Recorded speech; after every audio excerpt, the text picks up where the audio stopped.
आप सबका मेरे यूट्यूब चैनल CIB विथ में स्वागत है। आज हम information technology and digital banking जो कि हमारा CIB का एक इलेक्टिव सब्जेक्ट है, उसके मॉड्यूल डी का यूनिट 19 जो कि competitive bid process RFP and SLA है, इसको शुरू करेंगे। ये जो चैप्टर है ये IT सिक्योरिटी का एक इम्पॉर्टेंट चैप्टर है और ये बैंक में काफ़ी यूज़ होता है टेक्निकल डिपार्टमेंट में, तो ये समझना भी बहुत इम्पोर्टेंट हो जाता है बैंकिंग के लिए। अगर कभी आप इस टेक्निकल डिपार्टमेंट में काम करेंगे तो ये आपको काफ़ी हेल्प करेगा। चलिए शुरू करते हैं इसको। पहले देखते हैं ऑब्जेक्टिव्स। ऑब्जेक्टिव क्या है इसको पढ़ने का, इसका क्यों ये चैप्टर यहाँ दिया गया, इसका यूज़ क्या है। टू अंडरस्टैंड, क्या अंडरस्टैंड करना है इससे, इसको पढ़ के। The process of purchasing a service और इक्विपमेंट, कैसे हम किसी भी सर्विस को कैसे हम परचेज करेंगे, इक्विपमेंट को हम कैसे परचेज करेंगे, इसको जानने के लिए इसका यूज़ होगा। The know the format of calling for request for proposal, कोई भी प्रपोजल, कोई भी अगर रिक्वेस्ट है आपकी, किसी टेक्नोलॉजी की रिक्वेस्ट है कि ये टेक्नोलॉजी हमें अपने बैंक में चाहिए, ये चीज़ चाहिए, कोई डेवलपमेंट है, मोबाइल बैंकिंग में कुछ एडिशन है, तो उसके लिए एक कॉल कैसे करते हैं, रिक्वेस्ट कैसे करते हैं, वो इसमें यूज़ होगा। To prepare an SLA document for executive contract, SLA मतलब सर्विस लेवल एग्रीमेंट होता है, इसको बोलते हैं सर्विस लेवल एग्रीमेंट। तो इसको कैसे एग्जीक्यूट करते हैं, ये तीन चीज़ें इसमें आपको जानने को मिलेगा। चलिए शुरू करते हैं। पहला इसमें competitive bid process RFP। Bid का मतलब कैसे बोली लगाई जाएगी, इसका RFP के लिए कैसे बिडिंग होगी ये देखेंगे। RFP request for proposal. Before the process of RFP, the most important step is to clearly define the requirements of requirements. किसी भी RFP करने से पहले, रिक्वेस्ट फॉर प्रपोजल, उस प्रपोजल की रिक्वेस्ट करने से पहले हमें पता होना चाहिए कि रिक्वायरमेंट हमें एक्चुअली रिक्वायरमेंट क्या है, हमें चाहिए क्या। So the life cycle of A contractual relationship always start with requirements. इसलिए जितना भी कॉन्ट्रैक्ट्स होंगे उसके रिक्वायरमेंट्स, उसकी रिलेशनशिप कहाँ से स्टार्ट होगी, रिक्वायरमेंट फेज से। ये क्वेश्चंस यहाँ से बन सकता है कि life cycle of contractual relationship start किससे होती है, रिक्वायरमेंट से, एप्लीकेशन से, ऐसे कई सारे पॉइंट्स से देगा, तो आपको याद होना चाहिए रिक्वायरमेंट फेज से स्टार्ट होती है। There are 4 major stage of contractual.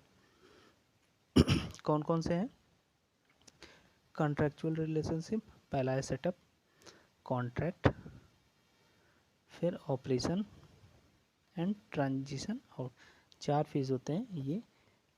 ये लाइन इम्पॉर्टेंट है, ये आपको याद रखनी है। क्या कौन कौन से हो गया? पहला 4 स्टेज हैं कॉन्ट्रेक्चुअल रिलेशनशिप के। एक है सेटअप, दूसरा है कॉन्ट्रैक्ट, तीसरा है ऑपरेशन, चौथा है ट्रांजिशन आउट। तो ये 4 पॉइंट्स होते हैं किसी भी में। कॉन्ट्रेक्चुअल रिलेशनशिप के 4 स्टेप होते हैं, स्टेज होते हैं। पहला सेटअप है, दूसरा है कॉन्ट्रैक्ट है, तीसरा ऑपरेशन है, चौथा ट्रांजिशन आउट है। ये इसके सेटअप्स हैं। द फर्स्ट 2 स्टेज, जो पहली 2 स्टेज हैं सेटअप की और कॉन्ट्रैक्ट की, first 2 stage setup and contract need a lot of focus. सबसे ज़्यादा फोकस किस में करना होगा, स्टेज को, सेटअप को और कॉन्ट्रैक्ट को। इन 2 स्टेज पे हमारा सबसे ज़्यादा फोकस होगा। In order to ensure the smoothness of third and fourth stage, जिससे क्या होगा, हमारा थर्ड और फोर्थ स्टेज जो ऑपरेशन और ट्रांजिशन आउट है वो स्मूथनेस हो जाएगी। तो हमने यहाँ से अब तक क्या क्या सीखा कि कॉन्ट्रेक्चुअल रिलेशनशिप कहाँ से स्टार्ट होगी, रिक्वायरमेंट से। और कॉन्ट्रेक्चुअल रिलेशनशिप की 4 स्टेज हैं। पहला सेटअप है, दूसरा कॉन्ट्रैक्ट है, तीसरा ऑपरेशन है, चौथा ट्रांजिशन आउट है। ये इसके फेजेस है। अब देखते हैं लाइफ साइकिल कॉन्ट्रेक्चुअल रिलेशनशिप की कैसे है। स्पीकर को थोड़ा देखते हैं, ये आगे डिटेल में पढ़ेंगे लेकिन थोड़ा सा समझ लेते हैं। अभी हमने पढ़ा कॉन्ट्रेक्चुअल मैनेजमेंट के 4 स्टेप्स होते हैं, सेटअप, कॉन्ट्रैक्ट, ऑपरेशन और ट्रांजिशन आउट। ये 4 स्टेप्स होते हैं। तो इसमें क्या होता है, सेटअप जो होता है वो हमारा, और कॉन्ट्रैक्ट इस पे ज़्यादा फोकस किए जाते हैं। अब इसके अंदर हमें देखना है यहाँ से क्वेश्चंस आपको कैसे बनेगा, वो मैं आपको भी यहीं बता देता हूँ कि सेटअप जैसे दिया हुआ है तो इसमें पूछ लेगा कि इस सेटअप में, ये इसका नाम दे देगा E requirements, call for tender, evaluation, shortlist, negotiation. इसमें से 4 दे देगा, एक कह देगा किसी दूसरे को डाल देगा, पूछेगा इसमें से कौन सा नहीं है। तो ये आपको याद रखना होगा, यहाँ से क्वेश्चंस ऐसे बनते हैं। Requirements, call for tender.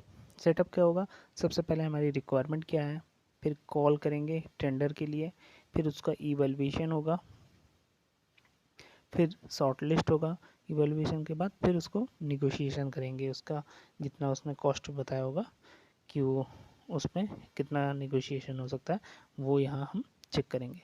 फिर क्या होगा, कॉन्ट्रैक्ट होगा, निगोशिएशन हो गया, सब कुछ फाइनलाइज हो गया, उसके बाद क्या होगा, कॉन्ट्रैक्ट होगा। कॉन्ट्रैक्ट में क्या होगा, अंडरस्टैंडिंग, दोनों की म्यूचुअल अंडरस्टैंडिंग होगी, किस बात पे सहमत है।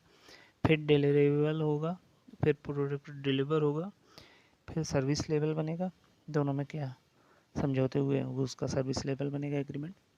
फिर मेरिट्स मैट्रिक्स होंगे कि मैट्रिक्स में क्या होगा कि कोई इशू आने पे कौन किसको क्या हैंडल करेगा, किसकी जिम्मेदारी होगी, मैट्रिक्स में हो जाएगा। उसके कॉस्ट के बारे में लिखा जाएगा उसमें, फिर लीगल टर्म्स उसमें डाले जाएंगे।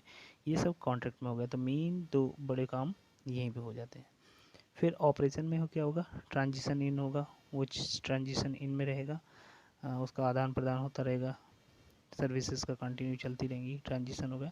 मैनेजमेंट ऑफ ऑपरेशन, उस ऑपरेशन को मैनेजमेंट किया जाएगा, उसको मॉनिटर किया जाएगा, रिव्यू किया जाएगा। फिर ट्रांजिशन आउट होगा, ऑपरेशन फेज आउट हो गया। Transition of knowledge and operation new vendors, अगर वो ट्रांजिशन आउट होगा तो ट्रांसमिशन ऑफ नॉलेज, नॉलेज जो है ट्रांसमिट करेगा वेंडर ऑपरेशन को न्यू वेंडर को।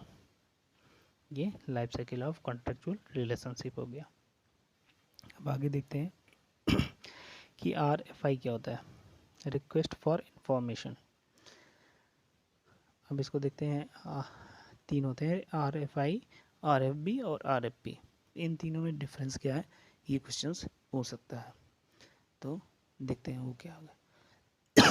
सॉरी, रिक्वेस्ट फॉर इंफॉर्मेशन, इसका कब यूज होता है, an RFI is used when we don't, an RFI is used when we don't know exactly what we want or don't know what is available in the marketplace।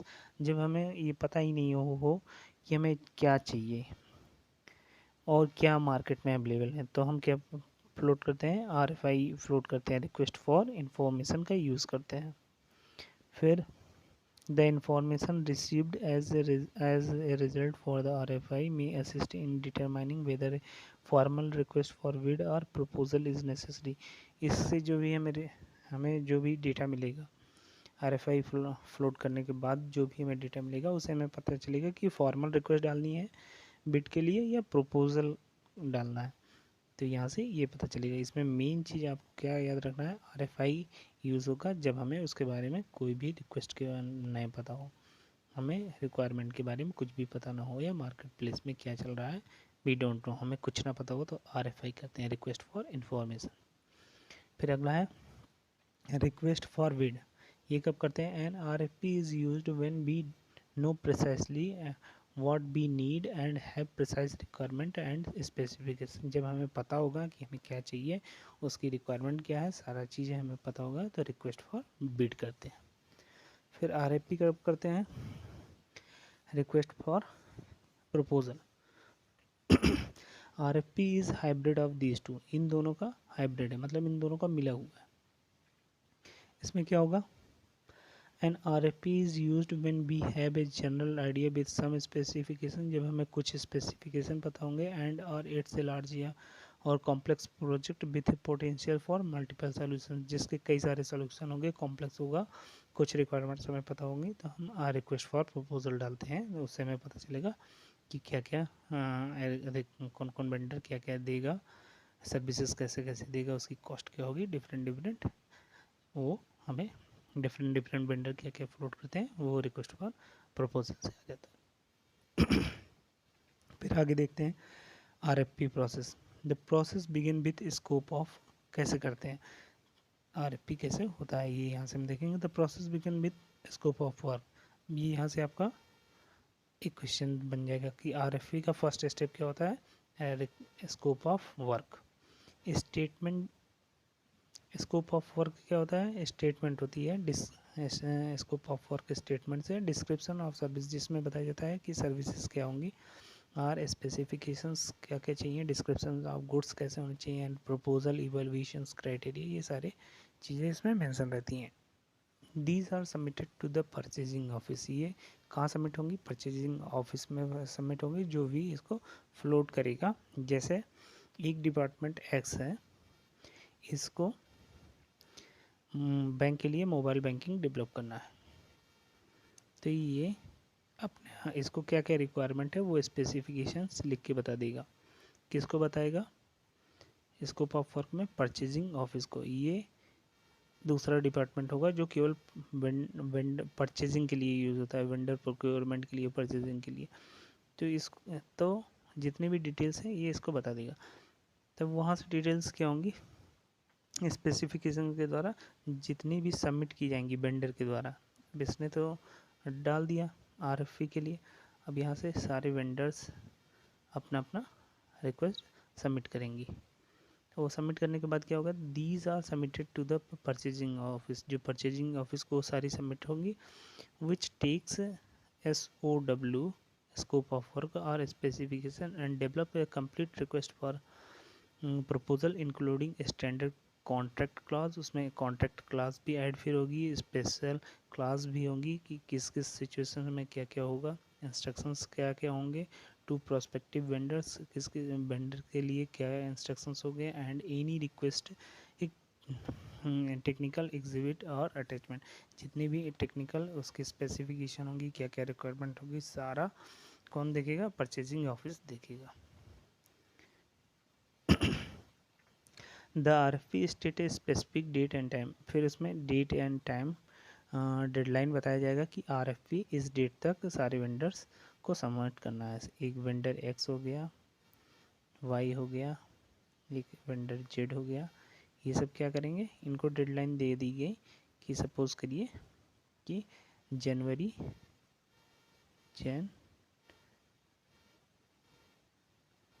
31 Jain तक submit करना है, जैन 2024 तक submit करना है। तो ये क्या होगा, ये इनकी डेडलाइन होगी। The RFP state a specific date and time deadline for proposal receipt of often as mandatory pre proposal meeting for vendors to attend.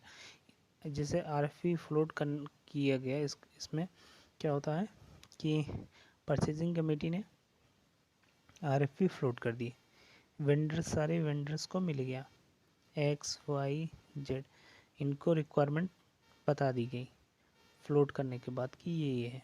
अब एक मीटिंग होती है, प्री प्रपोजल मीटिंग जिसे बोलते हैं, pre proposal meeting for the vendors to attend, जिसमें ये सारे वेंडर पार्टिसिपेट करेंगे। This meeting offers the opportunity to ask the questions, इनको जितने भी डाउट्स रहेंगे, वेंडर्स को जितने भी डाउट रहेंगे वो इस मीटिंग्स में अपने वेंडर्स क्लियरिफाई कर लेंगे।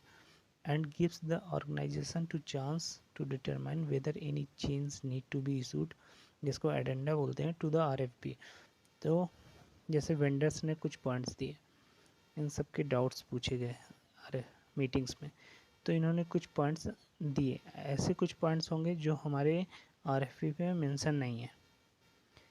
तो परचेसिंग कमेटी को जब ये पॉइंट्स लगेंगे कि हाँ ये पॉइंट्स जेन्युइन पॉइंट्स हैं और ये एडेड नहीं, तो वो उसमें ऐड कर देंगे, और उसके बाद एक जो मॉडिफिकेशंस इशू करेंगे उसको बोलते हैं addenda for the to the RFP। वो एडेंडा जारी किया जाता है उस RFP के लिए। After proposal are received, they are evaluated against evaluation criteria which are stipulated in the RFP। अब जो भी RFP हमने अपलोड किया था, जब भी उसके प्रपोजल रिसीव होंगे तो हम उसका इवेल्युएशन करेंगे कि जो भी हमारा स्कोप ऑफ वर्क था, जो भी हमारे रिक्वायरमेंट थी, वो फुलफिल हो रही है कि नहीं। फिर purchasing department agree on the award form. अगर परचेजिंग डिपार्टमेंट एग्री हो जाएगा तो वो उसको अवार्ड कर देगा, मतलब उसको सिलेक्ट हो जाएगा। वंस अप्रूव्ड, अब सिलेक्ट करने के लिए कई बेसिस होते हैं, रिक्वायरमेंट फुलफिल कर रहा हो, कॉस्ट सबसे लोअर हो, इस तरह कई सारे पॉइंट्स देखने के बाद उसको अवार्डेड किया जाता है। वंस अप्रूव्ड, एक बार अप्रूव्ड होने के बाद एक परचेजिंग ऑर्डर, एक परचेज ऑर्डर ही इशू होता है एंड और एक contract are proposed. Purchase order issue किया जाता है कि इस डेट को इस लेटर रेफरेंस नंबर से परचेज ऑर्डर दे दिया जाएगा वेंडर को कि आप अपनी सर्विसेज सप्लाई करिए। After award the department monitors the contract performance. उसके बाद डिपार्टमेंट कॉन्ट्रैक्ट परफॉर्मेंस मॉनिटर करता है, अप्रूव से इनवाइसेस अप्रूव करता है and notifies purchasing office if any problems are encountered with vendors. अब जैसे इस डिपार्टमेंट को चाहिए था, इस डिपार्टमेंट ने परचेजिंग ऑर्डर परचेज ऑफिस को बताया, तो इन्होंने RFP प्लॉट की। अब ये वेंडर सेलेक्ट हो गया, मान लीजिए एक्स, ये डिपार्टमेंट है मोबाइल बैंकिंग, सपोज करिए मोबाइल बैंकिंग।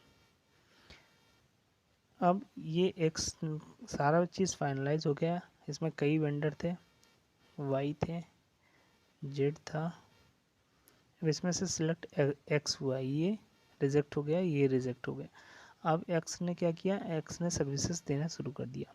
अब इनको सर्विसेज मिल रहा है, इस पर परफॉर्मेंस रिव्यू करेंगे और परफॉर्मेंस रिव्यू करने के बाद अगर इनको कुछ लगा कि वेंडर एक्स जो है फुलफिल नहीं कर पा रहा है, तो ये क्या किसको बताएंगे, इस परचेजिंग ऑफिस को बताएंगे। अब ये क्या करेगी, ये आगे देखते हैं। Notify purchasing office if any problems are encountered with vendors performance। An RFP is needed when the product service required exceed a certain bid limit। ठीक है, अब देखते हैं इसमें, तो वो वहाँ पर परचेजिंग ऑफिस जो होता है वो उसको कैंसिल भी कर सकता है या उसको कुछ पेनाल्टी लगा सकता है, इस तरह के प्रोसीजर्स कर सकता है। और अगर बिल्कुल ना करने में सर्विसेज न नहीं दे पा रहा है तो उसको फिर से RFP फ्लोट करनी पड़ेगी। अब यहाँ हम देखते हैं RFP is needed when the product services required exceed a certain bid limit. ठीक है, एक RFP होता है, एक RFB होता है, रिक्वेस्ट फॉर बिड, एक रिक्वेस्ट फॉर प्रपोजल। RFB को रिक्वेस्ट फॉर कोटेशन भी बोल सकते हैं। इसकी एक लिमिट होती है, ये हर बैंक में अलग अलग हो सकती है। जैसे किसी बैंक में 20 लाख हो गई, अगर कोई सर्विसेज 20 लाख के अंदर आ रही है तो RFQ फ्लोट होगा। अगर इसकी कॉस्ट RFQ 20 लाख से ऊपर जा रही है तो RFP होगा, वही ये पॉइंट बोल रहा है। An RFP is needed when the product service required exceed a certain bid limit and the expected contract performance terms and conditions cannot be completely described by a detailed specification attached to a purchase order। तब हम उस case में हम RFP float करते हैं जब वो एक सर्टेन लिमिट से होता है और completely described by A details specification, और सारा हम उसमें स्पेसिफिकेशन परचेज ऑर्डर में मेंशन करके देते हैं। फिर उसके बाद है प्री प्रपोजल कॉन्फ्रेंस। प्रपोजल के पहले एक कॉन्फ्रेंस करते हैं। Pre proposal conference is not required always, ये हमेशा ज़रूरत नहीं पड़ती है। इफ़ कंडक्टेड, अगर इसका कंडक्ट किया गया then vendors are required to attend, तब वेंडर इसमें अटेंड करते हैं so that the organisation can be sure, इससे ऑर्गेनाइजेशन को पता चल जाता है कि सारे वेंडर्स को सेम इन्फॉर्मेशन कन्वे हो गई है कि नहीं। किसी को अगर कोई कन्फ्यूज़न है तो वो यहाँ पे क्लियर कर सकता है। इसका प्री प्रपोजल कॉन्फ्रेंस का यूज़ होता है। Scope of work for of RFP, जब RFP हम अपलोड करते हैं तो उसमें स्कोप ऑफ वर्क क्या कैसे होता है, तो the scope of work is the heart of RFP। ये लाइन इंपॉर्टेंट ही हो जाती है कि हार्ट ऑफ RFP क्या है, स्कोप ऑफ वर्क है।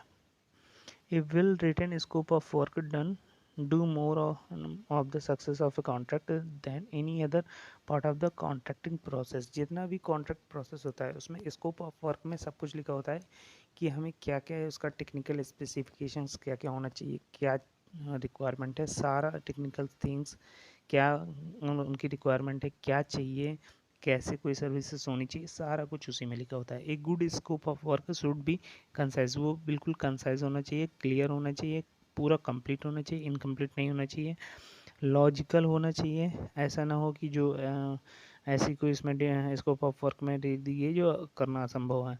Enough to be understand by the vendors and department, ऐसा लिखा होना चाहिए कि वेंडर्स और डिपार्टमेंट को समझ में आना चाहिए।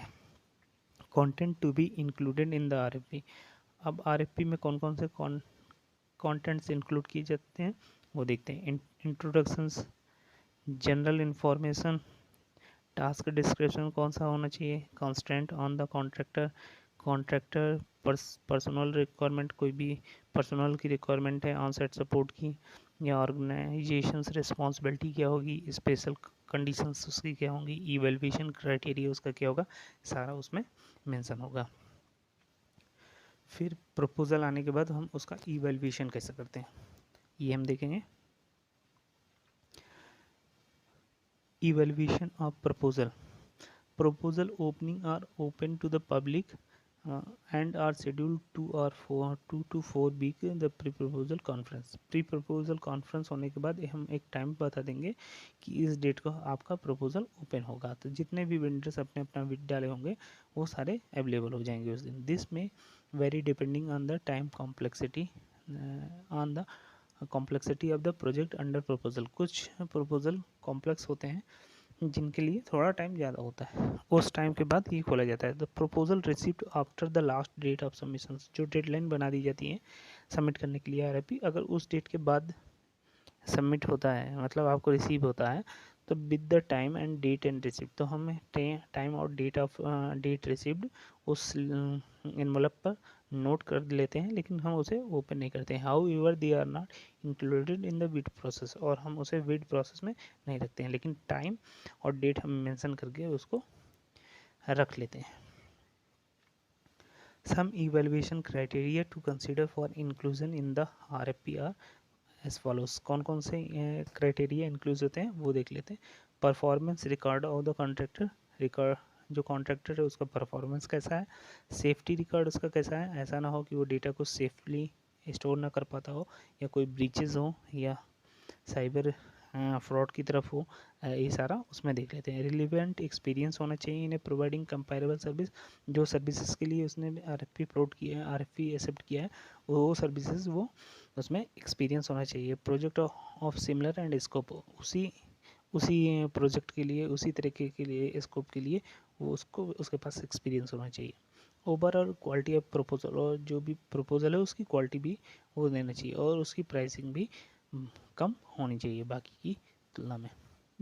फिर the RFP must contain a cost proposal format that allows the vendors to explicitly identify their charges for the delivery identified in the project. इसमें आरएफपी में कॉस्ट प्रपोजल भी मेंशन होना चाहिए, किस किस चीज़ के लिए वो कितना कितना कॉस्ट चार्जेस कर रहा है। Deliverable must be well defined so that all vendors can respond to the same deliverable, thus allowing the organization to make comparative analysis as the vendor cost. उसमें प्रोडक्ट की डिलीवरी का भी clear instruction होना चाहिए, जिससे सारे vendors को पता होना चाहिए। जैसे मान लीजिए कि कोई वेंडर है, वो मान लीजिए ये QR कोड के लिए, QR कोड में वो साउंड बॉक्स को डिलीवरी के लिए है। अब उसे क्लियर कट इंस्ट्रक्शन उसमें मेंशन होना चाहिए कि जो डिलीवरी है वो साउंड बॉक्स की मर्चेंट की लोकेशन पे करनी है या ब्रांच में करनी है, और इन अगर दोनों हैं, मर्चेंट में के शॉप पे डिलीवर नहीं हुआ तो ब्रांचेस में करनी है, तो इसमें उसको पोस्टल चार्जेस ऐड करने। तो ये क्लियर कट इंस्ट्रक्शंस लिखे हुए हैं होने चाहिए, नहीं तो कुछ वेंडर क्या होंगे वो समझेंगे कि पोस्टल जो है हमारे पास इंक्लूडेड नहीं है, पोस्टल अलग से पोस्टल चार्जेस बैंक पे करेगी। ये कन्फ्यूज़न नहीं होना चाहिए। After the purchasing office has reviewed each vendor's proposal to determine that they are complete, the proposal are then forwarded to the department and our committee members are for the evaluation. जब वो purchasing office review हो जाएगा तो वो कहाँ पर जाएगा, उस डिपार्टमेंट या कमेटी के पास भेज दिया जाता है कि फर्दर रिव्यू करने के लिए, उसका इवेल्यूशन करने के लिए कि उनके रिक्वायरमेंट को वो फुलफिल कर रहा है कि नहीं। फिर during the period of evaluation, जब उसका इवेल्यूशन होगा एंड पीरियड टू अवार्ड उसको, तो during the period of evaluation, period to award, उसको अवार्ड करने से पहले, फाइनलाइज करने से पहले, possession of the proposal and accompanying information is limited to the personnel responsible for participating in the evaluations। जितने भी पर्सनल उसमें पार्टिसिपेट कर रहे हैं उस मीटिंग्स में, वो जो इंफॉर्मेशन है during the evaluation and period to award करने से पहले पोसेसन ऑफ प्रपोजल एंड जो भी प्रपोजल के जिन्होंने डाला है वो इंफॉर्मेशन, जो भी बंदे हैं, जो भी डिपार्टमेंट का बंदा है, जो भी उस रिसोर्सेज हैं, जो पर्सनल्स हैं जिनको रिक्वायरमेंट है, वो उस मीटिंग्स में जब भी वो बैठेंगे तो वो उस मीटिंग्स के केवल क्वेरी को का रिप्लाई करेंगे, कुछ भी ऐसी इंफॉर्मेशन शेयर नहीं करेंगे जो सेंसिटिव हो। Any communications with vendors must be approved in advance through the purchasing agent handling the bid process। जो भी हम कम्युनिकेशंस देंगे वेंडर्स को, वो हमें किसके थ्रू देंगे, परचेजिंग एजेंट के थ्रू, जिन्होंने बिड प्रोसेस के लिए जो हैंडल कर रहे हैं। Recommendation for award must be in written form, जितने भी अवार्ड होंगे वो रिटन फॉर्म में होने चाहिए। And must address how each vendor has met और fail to meet the evaluation criteria state in the RFP। और जो भी क्राइटेरिया उसमें लिखा हुआ है वो सारे उनको फॉलो करने होंगे वेंडर्स को। All areas of non conformity with any terms condition और listed specification must be clearly state in the evaluation. जब भी इवेल्यूएशन होगा जितने भी क्राइटेरिया हैं उसके, वो terms and condition clearly mention होने चाहिए। To assist those individuals responsible for evaluating proposal and evaluation matrix is prepared based upon evaluation factors listed in the RFP। जब भी अब उसका इवेल्यूएशन होगा जितने भी फैक्टर्स आएंगे उनकी एक मैट्रिसेस बना के मेंशन कर दी जाएगी। ये this matrices is a tool to assist those evaluated proposal. ये एक मैट्रिक्स का मतलब हो गया कि जैसे क्लॉज होंगे कि मान लीजिए कि आपका काम जो है अगर 90% परफेक्ट होगा, 90% से ऊपर होगा तो 100% पेमेंट, उससे कम होगा 80 to 90% के बीच में होगा तो 90% पेमेंट। इस तरह के पॉइंट्स इवेल्यूएशन में मैट्रिसेस में बना के लिख दिए जाएंगे। When all proposals are determined to be non-responsive, all must be rejected and new RFP floated। अगर RFP फ्लोट होने के बाद जितने भी प्रपोजल होंगे डिटरमाइन, उनको पता चला कि नॉन रिस्पॉन्सिव है, कोई भी सही नहीं है उनके हिसाब से, तो ये RFP रिजेक्टेड हो जाएगी और नई RFP फ्लोट की जाएगी। अब निगोशिएशन भी होता है कि जैसे कॉस्ट ज़्यादा बताई गई और तो सारे मेंबर्स बैठ के उसका निगोशिएशन करेंगे वेंडर के साथ। Negotiation is normally permitted only where effective competition is not available and if mentions in the RFP document, the purchasing office may authorize negotiate with each vendor. Those proposal can reasonably be expected to be amended to meet the needs of the organisation. जो भी organisation की need होगी, जो भी उसकी requirement होगी, उसके हिसाब से जो भी वेंडर सुटेबल फिट हो रहा होगा, उसके जो भी कॉस्टेस उसने बताई होंगी, उसमें परचेजिंग ऑफिस बैठ के निगोशिएशन करता है। फिर अगला टॉपिक है कॉन्ट्रैक्ट कोऑर्डिनेशन। अब कॉन्ट्रैक्ट होने के बाद कोऑर्डिनेशन उसका कैसे करना है। Contract coordination is basically the performance monitoring of the vendor. ये क्या होता है कॉन्ट्रैक्ट कोऑर्डिनेशन में, जो भी वेंडर है, जो भी सिलेक्ट हुआ, उसकी जो परफॉर्मेंस है वो मॉनिटर की जाती है। वो यहाँ पर देखी जाती है। Depending on the types of services, कौन सी सर्विसेज दे रहा है, the manner in which performance is monitored may involve any number of procedures including regular and unscheduled inspections, complaints brought to management attentions and reports for service of consumers of the services। जिस भी तरीके की उसकी services होंगी उस हिसाब से उसको मॉनिटर किया जाएगा और उसको मैनेजमेंट के पॉइंट में लाया जाएगा कि कैसा वो काम कर रहा है। Each contract contains provision for dealing with poor performance. Such provision are usually cited under the default clause in a contract। अगर कोई भी प्रोविज़न हो, ऐसा प्रोविज़न डालेंगे कि अगर वो पुअर परफॉर्मेंस है तो उसको हम उस कॉन्ट्रैक्ट में मेंशन करेंगे कि पुअर परफॉर्मेंस होगी तो हम क्या उसके लिए स्टेप्स ले सकते हैं। Under the standard default clause the contractor has a specified time period to correct. तो उस केस में क्या होगा, उस क्लॉज में ये भी लिखा होगा कि उसके पास 1 महीने या 2 महीने में उस प्रॉब्लम को रिजॉल्व करना है। और provide to corrective actions plan, या ऐसे कोई प्लान करेक्टिव एक्शन बनाएगा ना, उसमें मेंशन होगा कि ऐसा सिचुएशंस में उसको क्या करना होगा। For any non-conformity identified by the project coordinator, ऐसे भी केस में जब वो प्रोजेक्ट कोऑर्डिनेटर ऐसी जिसको आइडेंटिफाई ही ना कर पाए उसके लिए भी क्लॉज उसमें मेंशन करना होगा। जैसे कोई भी ऐसे फॉल्ट आ गई, ऐसे भी सिचुएशन हो गई जिसको वो पता ना कर पा रहा हो, उस कंडीशन में उसको क्या करना होगा वो भी इस क्लास में मेंशन होना चाहिए। If the contractor is clearly at fault and organization has document to prove it, organization can cancel the contract for default and hold the contractor liable for the increased cost। अगर organisation के पास ऐसा कोई proof हो गया, has a document to prove it, कि उसकी कोई फॉल्ट है, तो ऑर्गेनाइजेशन उसको कैंसिल भी कर सकता है और जो भी खर्चा हुआ है वो उसको रिकवर भी कर सकता है। All the performance aspects are to be specified in service level. जितने भी ये पॉइंट्स हैं ये सारे सर्विस लेवल एग्रीमेंट में SLA में मेंशन होने चाहिए, जो कि वेंडर SLA क्या होता है, वेंडर और ऑर्गेनाइजेशंस के बीच एक लीगल एग्रीमेंट होता है जिसमें ये सारे क्लॉज, सारे पॉइंट्स लिखे होते हैं। सर्विस, अब देखते हैं SLA होता क्या है। Service level agreement, an SLA is a contract. SLA एक कॉन्ट्रैक्ट होता है बिटवीन ए सर्विस प्रोवाइडर, जो कि वेंडर हो गया, एंड इट्स कस्टमर, उसके लिए कस्टमर्स कौन हो गया, बैंक हो गई। That defines the service provided, कौन सी सर्विस प्रोवाइड की जाएगी।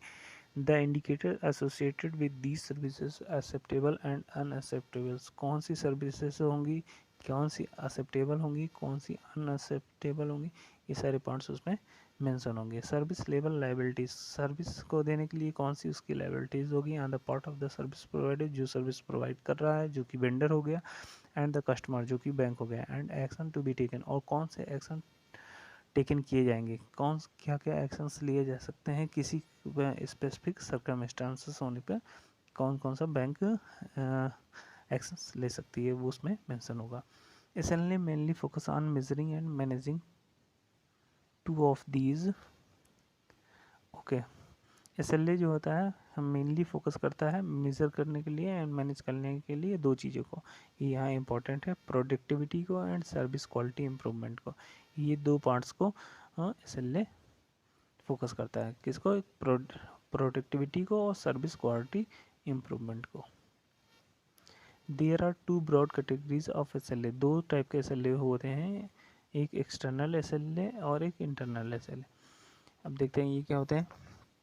And SLA is generally a contract between, SLA क्या होता है, कॉन्ट्रैक्ट होता है दो ऑर्गेनाइजेशन, बिटवीन टू ऑर्गेनाइजेशन, दो ऑर्गेनाइजेशन के बीच, एन जिसमें से an external service provider and customer. जब भी एक्सटर्नल SLA होगा तो एक एक्सटर्नल सर्विस प्रोवाइडर होगा, एक कस्टमर होगा, जो कि सेम ऑर्गेनाइजेशन का होगा। This type of SLA is called an external SLA। मतलब कैसे समझ सकते हैं इसको, जैसे बैंक है, बैंक ने एक किसी थर्ड पार्टी कोई सर्विसेज प्रोवाइड करता है, तो इन दोनों, इसने इसको सर्विसेज दी तो इनके बीच में एक कॉन्ट्रैक्ट हो गया, तो ये एक दूसरा हो गया ऑर्गेनाइजेशन, ये दूसरा ऑर्गेनाइजेशन हो गया, ये ए कह सकते हैं, इसको हम बी कह सकते हैं। तो जब इनके बीच में कॉन्ट्रैक्ट होगा तो इसको हम एक्सटर्नल SLA बोलेंगे। This type of SLA is called an external assist. It is legally binding contract. ये एक लीगल कॉन्ट्रैक्ट होता है बिटवीन टू ऑर्गेनाइजेशन, दो ऑर्गेनाइजेशन के बीच में। Therefore it must be carefully developed, इसलिए इसे केयरफुली डेवलप होना चाहिए। इसका legal review of an external SLA is strongly recommended. इसका लीगल रिव्यू भी होना चाहिए कि उसमें जो क्लॉज लिखा है वो लीगली वैलिड है कि नहीं। One of the benefit of SLA is that it makes the business aware that there is a relationship between service level and cost. जो सर्विसेज प्रोवाइड की जा रही हैं और जो उसके बदले में उसको कॉस्ट मिल रही है उसके बीच का ये एग्रीमेंट होता है जो एक्सटर्नल SLA में यूज़ होता है। फिर इंटरनल SLA क्या होता है? व्हेन द सर्विस प्रोवाइडर, जो भी सर्विस प्रोवाइड कर रहा है, एंड कस्टमर, और कस्टमर जो उसको यूज़ कर रहा है, work for the same company, वो उसी कंपनी के हैं, familiarity should not be allowed to prevent the establishment of comprehensive contract। तो उस केस में इसको इंटरनल SLA बोलते हैं। The basic objective of an internal SLA are, उसके ऑब्जेक्टिव क्या होते हैं इंटरनल SLA के? To assist in the development of business process. Business जो भी डेवलपमेंट हो रहा है बिजनेस प्रोसेस का, उसको असिस्ट करता है, लीड करता है। बेटर ओवरऑल ऑर्गेनाइजेशन परफॉर्मेंस, जो ऑर्गेनाइजेशनल का परफॉर्मेंस होता है उसको इम्प्रूव करता है। हेल्प करता है foster good relationship between the service provider के बीच में एक अच्छा रिलेशनशिप बनता है, एंड और दूसरे डिपार्टमेंट्स के बीच में। टू मैनेज एक्सपेक्टेशंस, जितने भी उसके बैंक या ऑर्गेनाइजेशन के एक्सपेक्टेशन होता है उसको मैनेज करता है। टू बूस्ट प्रोडक्टिविटी, और उसके प्रोडक्टिविटी को भी बूस्ट करता है। टू इंक्रीज एम्प्लॉय मोरल, जो भी एम्प्लॉयज़ हैं उनके मोरल को भी इंक्रीज करता है। इसी के साथ ये यूनिट जो आपकी 19 थी competitive bid process RFP and SLA, वो इसी के साथ कंप्लीट होती है। फर्स्ट पार्ट कंप्लीट होता है, बाकी इसके आगे हम सेकंड पार्ट में डिस्कस करेंगे। थैंक यू दोस्तों। अगर आपको चैनल अच्छा लग रहा हो तो आप इसको शेयर करें अपने दोस्तों के साथ और सब्सक्राइब करें। Thank you very much.